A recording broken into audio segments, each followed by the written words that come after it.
kulan si qurux badan loo soo agaasimay ayaa lagu qabtay hotelka Rays ee magaalada Boorama ee xarunta gobolka Awdal. Kulankani oo ah mid lagu soo dhaweynayay xildhibaanada cusub ee degmada Boorama, isla markaasina lagaga arinsanayay sidii kor loogu qaadi lahaa bilicda iyo horumarka degmada Boorama ee xarunta gobolka Awdal. kulankani ayaa waxaa ka soo qayb galay maamulka gobolka kan degmada Salaadiin, aqoon-yahano iyo bulshada qaybaha kala duwan. kulankani ayaa waxaa ugu horeyntii ka hadlay qaar ka mid ah haweenka ku dhaqan degmada Boorama ee xarunta gobolka Awdal ee soo qaban qaabiyay kulankani. sidoo kale waxa iyaguna ka hadlay maamulka gobolka kan degmada aqoon-yahano Salaadiin, kuwaasoo markaa adaladooda la isku soo ururiyay ay ku soo biyo shubanayeen sidii la iskaga kaashan lahaa bilicda iyo horumarka degmada Boorama ee xarunta gobolka Awdal. waxaan ku soo dhaweynayaa anigoo ku hadlaya haweenweynaha gobolka Awdal oo idinku marti qaaday shirkan aan u fadhinay munaasabaddan oo nuxurkeedu yahay xildhibaanada golaha deegaanka ee u soo baxay maxkamadda dastuuriga ay dhaarisay ayaan ku soo dhaweynaynaa oo u qabanay xafladda qiimaha iyo qaayaha badan leh. marka labaad waxaan halkan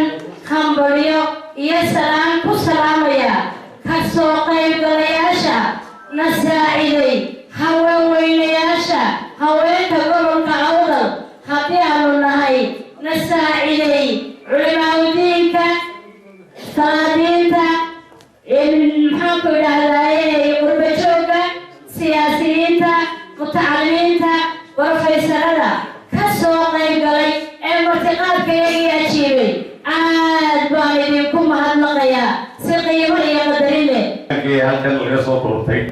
oo aan filayna inay hawl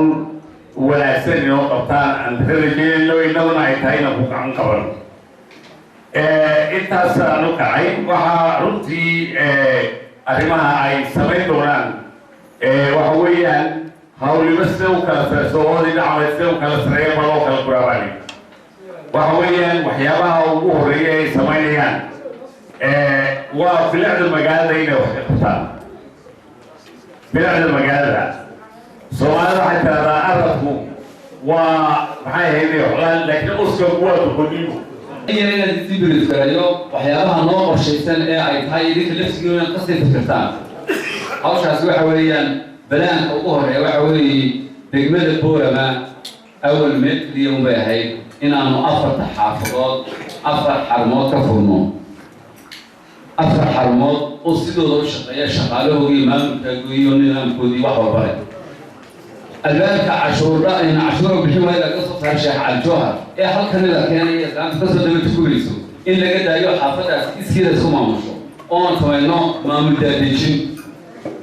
maamulka qofka u sareeyo oo dhexda ka duuban ayaan doonaynaa inaan daadejino. marka waxaan doonaynaa xaafaduhu inay sida u socdaan. keenaya xildhibaanada horaan u hambalyeynay maalintii hore jaamacadda ugu horeysay waxu sameeyay qalada waana ku faanaynaa waa da'ya habeen horaanimeeyo intii hawlqalmahan waxaan ku maqnaa furxiyo berbera oo hawl jaamacad u leeyihin shabeer baan ku lahayn. marka lay weydiiyaan dhowr iyo toban 12 baa jaamacadaha ka baxay xildhibaanada iyada cusub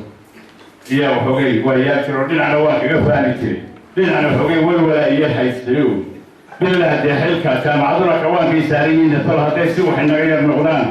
innaga iyo jaamacaddii waysa tegayno annaga lafteeda waxoogay foolanayno oo ku jirno waxoogay waxaan rajaynaynaa in ilaahayna inagu asturo dadaalkiinana ilaahay nagu asturo. waxaan ka soo dhaweynayaa oo la qabaa soo dhaweynta xildhibaanada cusub ee golaha deegaanka 12 ah martashada inuu sameeyey ee lagu soo dhaweynayo waan ku soo dhaweynaynaa waan ugu ducaynaa. waxaan dadaaran iyo rabnayaan wax ka tilmaamaya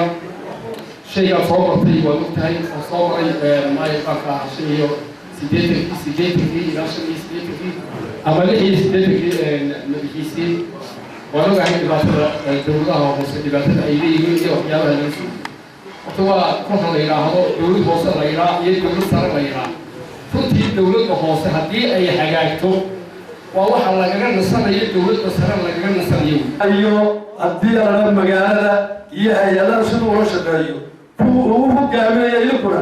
noo hogaamiya wixii dhib idinka hor yimaada noo dulqaata insha allahu tacaala tala wadaag haddii la hawl wadaag hawti wadaag intaba aan yeelano runtii waxaan rajaynayaa dadka aqoonta leh ee kartidii dhalinyarnimada la socoto inay isbedelada samayn doonaan waan u rajaynayaa maamul wanaagu ma aha mas-uuliyiinta oo keliya kuma koobno kama dhashe markay mas-uuliyiinta iyo bulshadu wada shaqaysaa maamul wanaagu dhashaan ka nadaafad badan sidaan ku naqaanin mustaqbalka magaaladan waxaan u rajaynaynaa inay noqoto meel dalxiis ku habboon kastaba ahaatee kulankani ayaa lagu soo dhaweynayay xildhibaanada cusub ee golaha deegaanka ee degmada Boorama isla markaasina lagaga arrinsanayay horumarka iyo bilicda magaalada Boorama Khadar Maxamed Xasan Labaqayle TV-ga caalamiga ee Soomaaliya magaalada Boorama.